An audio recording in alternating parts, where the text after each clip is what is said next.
दाम खमायगासिनो खुलुमबाय आंनि गोदान भिडिअआव नोंथांमोन बयखौबो फिन खनसेबाव बरायहरनाय बावहरनाय थाबाय। ओमफ्राय नै जों दा दुर्गा फुजायाव थांनो ओंखारबाय आरो गारियाव थांगासिनो आरो जों थ' बिदिब्ला नोंथांमोनहाबो आंजों लोगोसे फैफादो। जा एसे गिदिंनो हायो बेखौनो नोंथांमोननो शेयार खालामसै सानबाय आरो आं बे भिडिअआव। ओमफ्राय जों नै दा ओंखारबाय आरो गारिनिफ्राय थाबायगासिनो खुलुमहैनोसै। जोंनिफ्राय बारा गोजान जाखाया नालाय 5 किल'मिटारल' जायो। नोंथांमोनहा भिडिअखौ जोबजासिम नायलांबाय थादो।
अखाफोरासो जि मोजां अखाफोरा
foto laku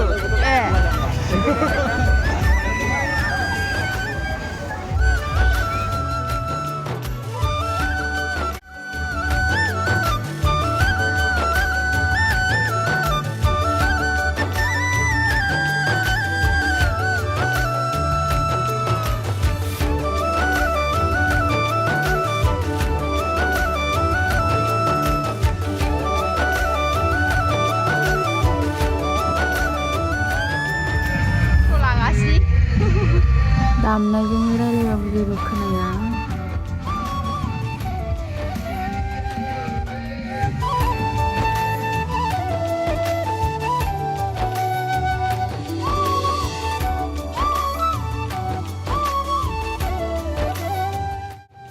आं मन्दिरनि डेक'रेसनफोरखौल' देखायबाय आरो खुलुमनायखौ भिडिअ लाबाय थायासै।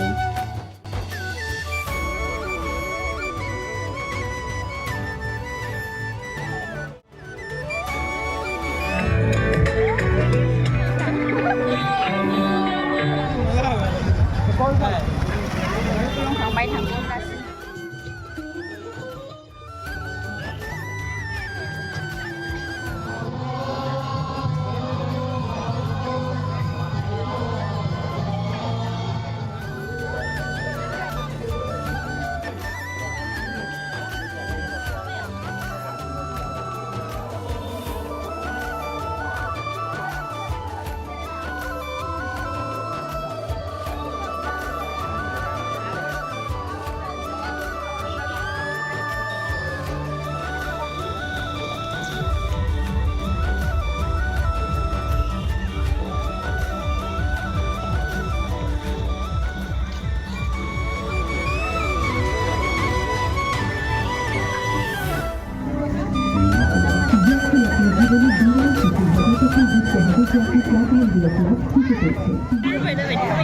मेथाइ जानो फैसा गैला होननानै सिबावसो हाबनो नागिरबाय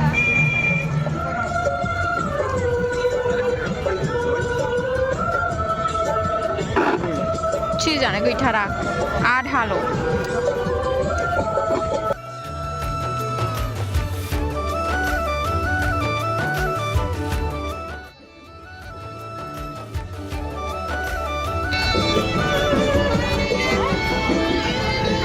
जानो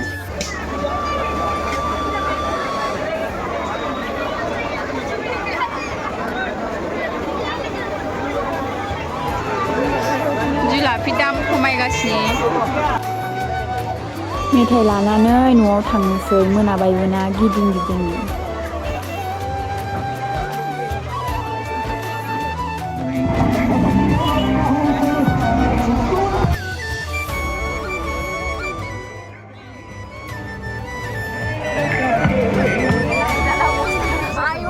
थाबायनो आथिं साबोजोब्बाय आरो ओमफ्राय गारियाव गाखोबाय जों नै न'आव फैफिनबाय नोंथांमोनहा आंनि भिडिअ'आव गोदानै फैदोंब्ला अननानै आंनि चेनेलखौ साबस्क्राइब खालामनानै लादो लोगोसे बेल आइकनखौबो अन खालामनानै लादो आरो आंनि भिडिअ'खौ मोजां मोनोब्ला लाइक शेयार कमेन्ट खालामहरदो थेंक इउ फर वाचिं